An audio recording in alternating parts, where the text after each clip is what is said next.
Beneath the Shed, the murder of Marcia Norman. She was 82 years old. She lived alone, and the man she trusted to fix her home knew exactly where she slept. On April 1st, Marcia Norman made dinner. She poured wine. She welcomed someone she believed she knew. After that, nothing. Her phone went silent. Her medication went untouched. Her car stayed parked in the driveway. 8 days later, investigators would uncover her body buried beneath a freshly built shed, encased in concrete, miles from her home. Her wrists bound, her ankles bound. Her injuries spread across hours. This wasn't a crime of impulse. It was preparation. It was access. It was time. Tonight, we're not just asking what happened to Marcia Norman. We're asking how warning signs were missed, how a convicted offender was walking free, and how trust itself became the weapon. Because some crimes don't begin with violence. They begin with familiarity. I'm Johnny Black, and this is Unsaid Case Files. Marcia Norman lived in Tenino, Washington, a small town where neighbors recognize each other's cars and routines go mostly unchanged for decades. She was a grandmother, a mother, a friend. To those who knew her, Marcia was independent, practical, and careful.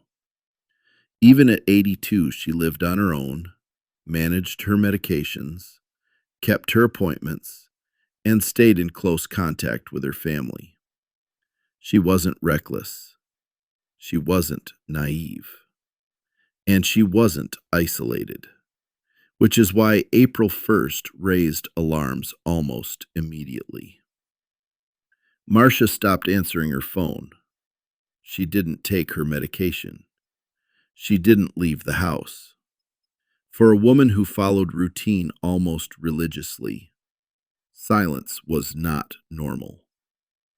Family members began checking in, then worrying, then driving to her home.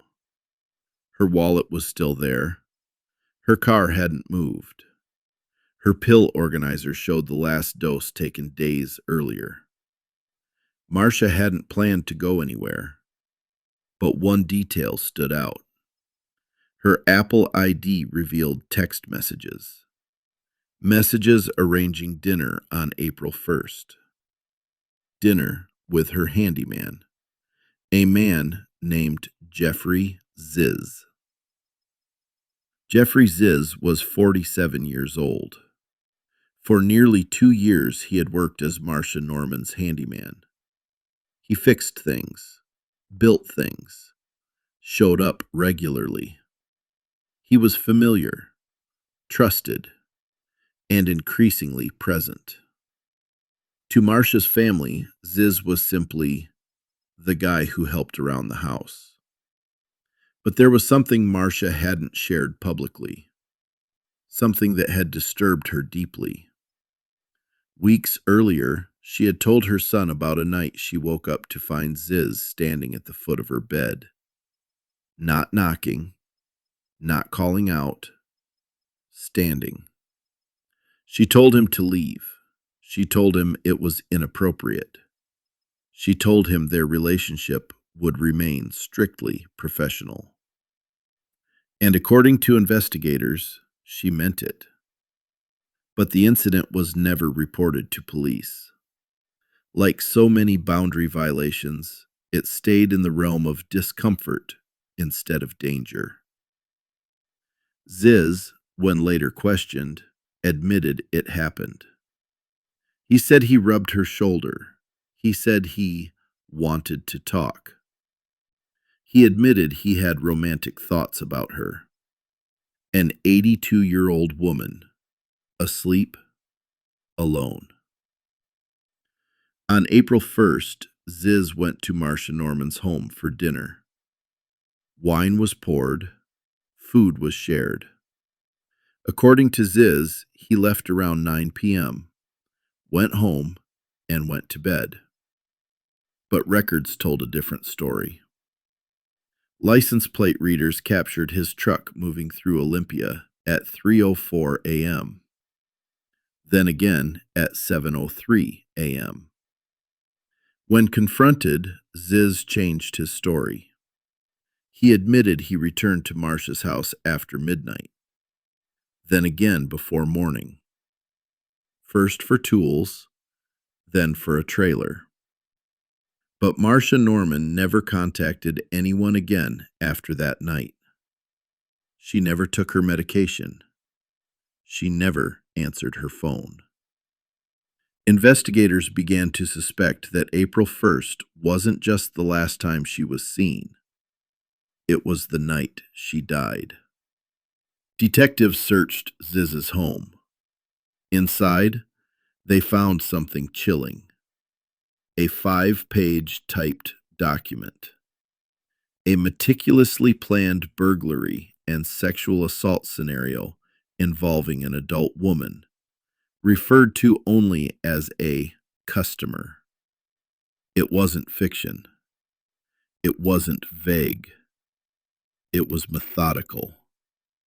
Meanwhile, Ziz disappeared.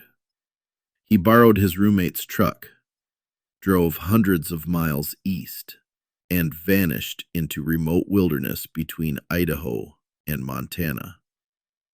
The truck was later found damaged, possibly from hitting an elk. Ziz was arrested at a motel in Missoula. By then, investigators were tracking something else. Heavy equipment. Detectives learned Ziz had rented an excavator and trailer shortly after Marcia vanished. The rental company's GPS told them where it went. One location. A property in Olympia. Ziz had built a shed there the day after Marcia went missing. The homeowner knew Marcia Norman. Marcia had recommended Ziz. Cadaver dogs were brought in. Both alerted. The shed was removed. The ground was excavated. Beneath it, concrete. Inside the concrete, human remains. Marcia Norman. Wrapped. Bound. Buried. The coroner would later call it the worst case he'd seen in 25 years. Marcia had been bound at the wrists and ankles with black Velcro straps.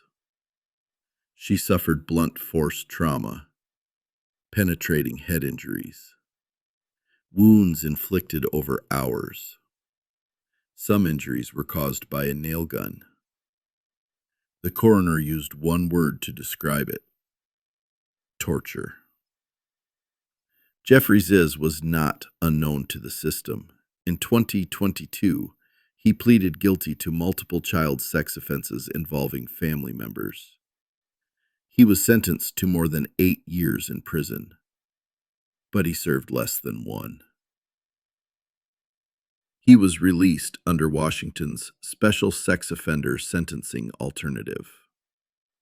The court documents claimed he was truthful, that he had no prior criminal history, that releasing him would benefit the community. He was supposed to be supervised. He wasn't even listed on the sex offender registry. By April 2025, he was alone with an 82-year-old woman, and then she was dead. In court, Marcia's granddaughter spoke. She asked not to be shown, not to be named. She asked only that the judge see Marcia as a person, not a statistic, not a headline, a woman deeply loved. The judge denied bail, calling the allegations shocking, planned, executed. Marcia Norman did everything right. She set boundaries. She trusted professionals. She lived carefully. But trust doesn't stop violence. And warning signs don't always scream. Sometimes they whisper. A presence in a bedroom. A line crossed and uncrossed. A system that decides someone is safe enough. This case file isn't closed, but the damage is done. And the question lingers, quiet, uncomfortable, unsaid. How many warnings does it take before protection matters more than optimism? I'm Johnny Black, and this has been Unsaid Case Files.